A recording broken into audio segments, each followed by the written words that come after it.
Good afternoon, welcome back to my channel. আশা করতেছি তোমরা সবাই ভালো আছো, আমিও ভালো আছি। তো এখন থেকে তোমাদেরকে সাথে নিয়ে আমি আমার ভিডিওটা শুরু করতেছি।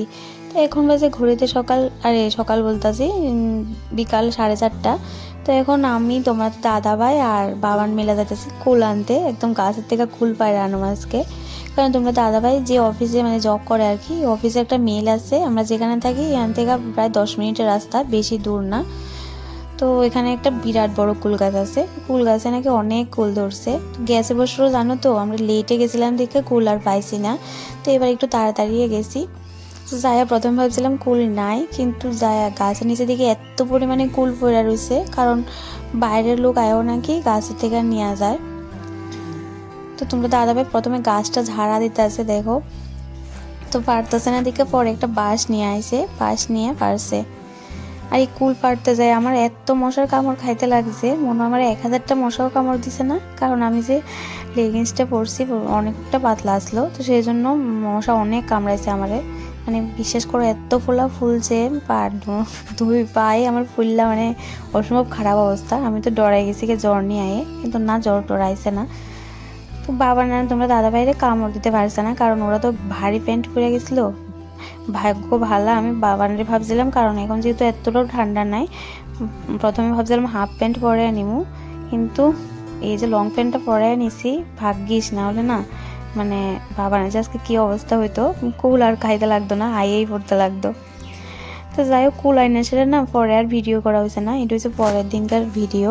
পরের দিন আবার ব্লগটা শুরু করছি আর কি। তো এখন রোদ উঠোনের পরে কুল দিয়ে যে মেললা দিতেছি ভালো করে। তো ট্রেটার মতো জায়গা হইতেছে না দেখে থালের মধ্যেও দিতেছি। এখান থেকে কিছু কুল বদিরে দিয়ে আমু, আর বাদ বাকিগুলো এখানে মেললা দিতেছি। পরে যখন রোদ উঠবো তখন বাইরে দিয়ে রোদে দিয়ে আমু। কুল মানে বড়ি ভর্তা খেতে কার কার ভালো লাগে অবশ্যই কমেন্টে জানায়ও। আমার তো বেশ ভালো লাগে, যে কোনো টক ফলের মধ্যে না আমার এই বড়ইটাই বেশি ভালো লাগে। তো আমরা এখানে কুলের বড়ই কয়, আর মানে মাখারে ভর্তা কয় আর কি, হয়তোবা তোমাদের এখানে মানে কুল মাখা কয়। যাই হোক, আমরা বড়ই ভর্তা কই। তো কার কার ভালো লাগে বড়ি ভর্তা খাইতে অবশ্যই কমেন্টে জানায়ও। আমার না আচারের থেকেও বেশ ভালো লাগে বড়ি ভর্তা খাইতে। তো এই যে এখন এখানে রান্না টান্নাও করে নিতেছি, মোটামুটি কমপ্লিট রান্না করা। বেগুন দিয়ে আলু দিয়ে মাছ দিয়ে রান্না করতেছি, আর রান্না করছি হচ্ছে পালং শাক, আর বাবানের লেগে লঙ্কা ছাড়া বেগুন দিয়ে আলু দিয়ে মাছ দেওয়া। আর শীতকালীন সবজির মধ্যে না একটু যদি ধন্যবাদটা দেওয়া যায়, মানে খাবারের স্বাদটাই মনে হয় মানে বাইরে জায়গা এমন মনে হয়, খুব ভালো লাগে ধন্যবাদটা। তো গরমকালে যদি ধন্যবাদটা পাওয়া যায় তো খুব ভালো হইতো। গরমকালে পাওয়া যায়, কিন্তু মানে দেশি ধন্যবাদটাই পাওয়া যায় না আর কি। তো যাই হোক, এখানে বাবানের এখন তরকারিটা বয়া দিয়ে আইছি। তো এখন কালকে না মাথায় শ্যাম্পু করছি, আর সিরাম দেওয়া হয়েছে না, তো এখন সিরামটা দিয়ে নিতেছি। বৌদি তারার বাড়ির কুলডিও দিয়ে আমো, আর একটা বালতি আনো বৌদি তারার বাড়ির থেকে, কারণ বৌদি অনেকদিন ধরে কোথাছে একটা বালতি আনানো লাগা। বৌদি তারা যে ঘরের রং দিয়েছে, অনেক বালতি পড়ে রয়েছে, তো এত বালতি লাগে না। তো যেহেতু অনেক বালতি পড়ে রয়েছে, শুধু শুধু আমার বালতি কিনা তো দরকার নাই, তো একটা নিয়ে আমো। আর আমার না বাথরুমে একটা বালতির খুব দরকার। অনেক সময় জানো তো মানে রাত্রিবেলায় জল থাকে না, তো যখন জল থাকে না অসুবিধা হয়ে যায়, এক বালতি জলে হয় না, সেই জন্য 2টা বালতি থাকলে বাথরুমে খুব সুবিধা হয়। আর কিছুদিন পর তো আমরা এখানে মা দিদিভাই আছে, কারণ মা যাবো বাইরে, আর দিদিভাই আমরা এখানে 1 মাসের মতো থাকবো। তো তখন আরও জল বেশি লাগবো। আর আমার দিদিভাই না জল অসম্ভব ইউজ করে, জল বেশি ফালায়, যাকে কয় আর কি, মানে অসম্ভব জল ফালায়। তো সেজন্য আগের থেকে বালতিটা নিয়ে আইতাছি, তো জল যদি ভর্তি থাকে রাত্রিবেলা সুবিধা হইব। কারণ রাত্রিবেলা তো মোটর চালানো সম্ভব না, যেহেতু আমরা ভাড়া থাকি, নিজের বাইরে হলে এক কথা, তাই না।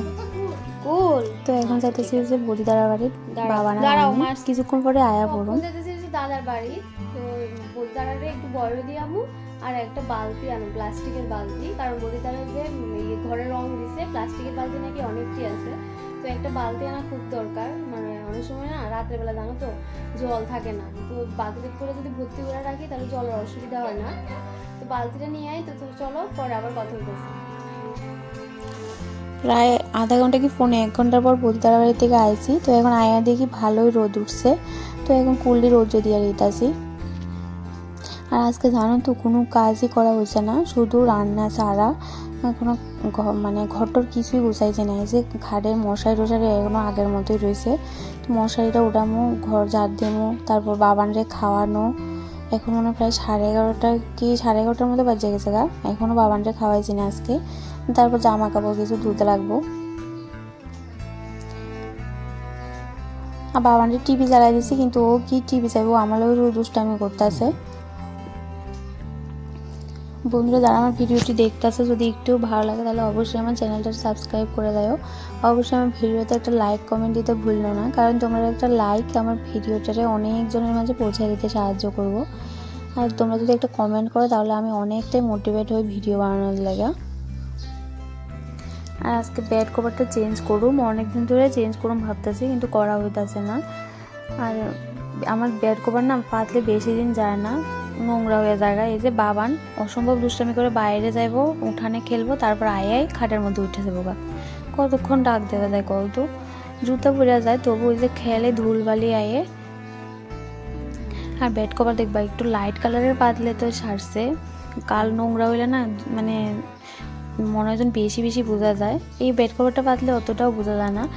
আর ওই যে অরেঞ্জ কালারের বেড কভারটা পাতলে 2 দিনের বেশি 3 দিন পাতায় যায় না। বাচ্চা কাচ্চা থাকলে দেখবা আরও তো বেশি, বাবার লাগে না ঠিক করে রাখতেই পারি না, এই যে নোংরা করে লাই। প্রথমে ঘরে ঢোকার সাথে সাথে দেখবে সবার নজরে পড়ে, আমার না শুধু সবারই নজরে পড়ে আগে খাটটা যদি অগোছালো হয়ে থাকে মনে হয় যেন সারাটা ঘরে নোংরা হয়ে রয়েছে। তা খাটটা যদি সুন্দর করে রাখা যায় না, একদম টান টান ফিটফাট করে রাখা যায়, মনে হয় যেন ঘরের লুকটাই চেঞ্জ হয়ে যায়, সারাটা ঘর দেখতেই সুন্দর লাগে। একটা ঘরের মধ্যে জিনিস যতই কম থাক না কেন, এই যে একটা খাটই পুরো ঘরের লুকটারে চেঞ্জ করে দিতে পারে। ঘরটা মানে খাটটা যদি সুন্দর করে গুছানো থাকে আর কি। কিন্তু এই যে আমি না অনেক চেষ্টা করি খাটটা সুন্দর করে গুছায় রাখানোর, যে গুছামো কিছুক্ষণ পরে সে আবার আগের মতো অবস্থা। বাবান এই যে বালিশটি নিয়ে ছুঁড়ে ফেলাই দিব, পুতুল যদি ঠিকঠাক করে রাখি পুতুলটা নিয়ে ফেলাই দিব, এই অবস্থা করে। দেখো খাটটা গুছানোর পরে কি সুন্দর লাগতেছে না, কিন্তু কিছুক্ষণ পরে এটা আর থাকতো না। তো এই যে এই বালতিটা নিয়ে আসি বৌদিদার বাড়ির থেকে, রঙের বালতি আর কি।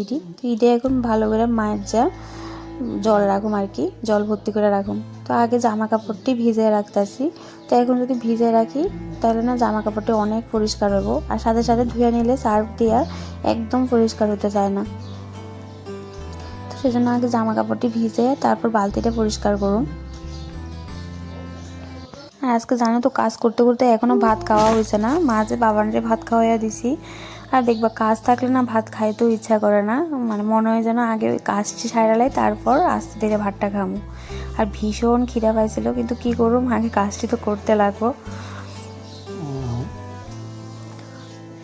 কাজটি যদি আমি একটু দেরি করেও করি না আমার কোনো অসুবিধা হতো না, কিন্তু এই যে আমার একদম লেট কাজ না পছন্দ হয় না, আস্তে ধীরে করছি, মানে এমন কাজ আমার একদম পছন্দ না। আমি আগে কাজ করুম তারপর অন্য কিছু মানে খামো আর কি।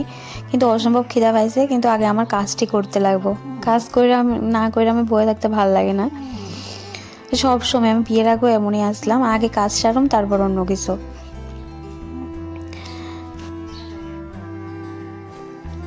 বন্ধুরা ভিডিওটা আজকে এখানে শেষ করে দিতেছি, আর বেশি বড় করতেছি না। আবারও কইতাছি যদি ভালো লাগে অবশ্যই আমার চ্যানেলটা সাবস্ক্রাইব করে দাও। আর জানো তো মাঝে মাঝে ইচ্ছা হয় একদম ভিডিও দিতাম না, কারণ ভিডিও দিলে ভিউজই আয় না। কত কষ্ট করে ভিডিও এডিট করি, ভয়েস ওভার দিই, তারপরে যদি ভিডিওতে ভিউজ না আয় ভাল লাগে ভিডিও করতে, কত একদমই ভিউজ আয় না। তারপর তোমরা কমেন্ট একটা দুটা কমেন্ট করলে না আমার খুব ভাল লাগে এই যে ভিডিও দিতে। আর মাঝে মাঝে কমেন্ট আয় না, লাইক আয় না, কিছু আয় না, অনেক সময় তো ভিউজই আয় না। একটা দুটো ভিউজ আইতে মনে হয় যেন কষ্ট হয়, ভীষণ কষ্ট করতে একটা ভিডিও মানে ছাড়তে আর কি। এডিট করা কত কিছু করতে লাগে, ভয়েস ওভার করতে লাগে, তারপর এই যে ভিডিও শ্যুট করা। তো চলো বন্ধুরা আজকের মতো ভিডিওটা এখানে শেষ করে দিতেছি, দেখা হবে নেক্সট ভিডিওতে। সবাই ভালো থেকো, সুস্থ থেকো, টাটা।